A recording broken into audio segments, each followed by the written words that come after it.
Now, we're a relatively small firm of independent financial advisors. There are 10 of us, of whom 5 are actual advisors, but we're very busy and our services, I'm pleased to say, are very much in demand. In the first few weeks of this year alone, we've had over 50 new inquiries between us. Nice problem to have, but why are so many people contacting us? I thought it might be interesting to look at the top 3 reasons why they're getting in touch. Number 1 on the list is, probably no surprise, pensions. Now, pensions are ridiculously complicated, which is great for us, of course. Every government, every chancellor, every regulator tinkers around with pensions, sometimes to get more tax, sometimes to supposedly simplify them to make them easier to understand. The trouble is, because of the long-term nature of pensions, they can't change what's gone before. So all the old versions of pensions stay around, and that means that most people end up, by the time they're old enough to start worrying about these things, usually at 50 something, they end up with half a dozen or more of those old versions of pensions, all of which have different rules.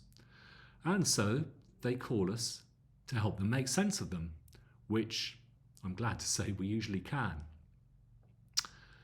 Next on the list, my mortgage fixed rate is ending. Looks like my payments are going to go through the roof. Help me, please. Now, often the only way to help them, or potentially help them, is to arrange for them to change lenders to get a better rate. But that might not be straightforward, especially if things have changed since you took out your original mortgage, and that's often going to be the case. So you need help. We have an independent mortgage consultant as part of our team who, as a result, is actually very busy at the moment.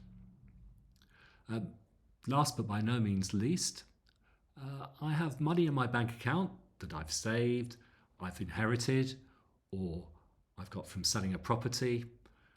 I know I shouldn't leave it there. I want to make it work harder. It's very complicated. What should I do? Now, the next sentence is, more often than not, of course, I don't want to take any risks with it. Now, we then have to point out that you actually can't do better than you can in the bank without taking some risks. And the conversation then leads on to the type of investments that might work for at least some of that money.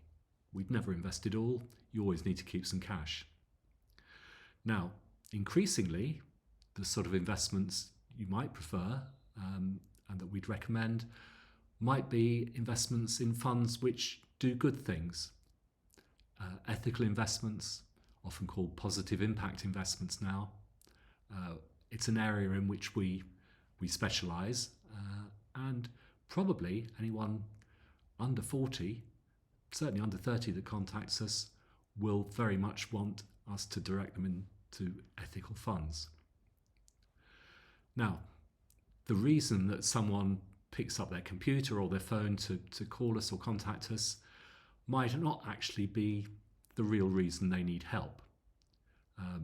Just as if you go to the doctor with a sore knee, he'll say, that's not the problem, it's your back. Now, we try very hard, and we have to give advice to look under the bonnet, and there's often a lot of other stuff which we can help with. But that's our job.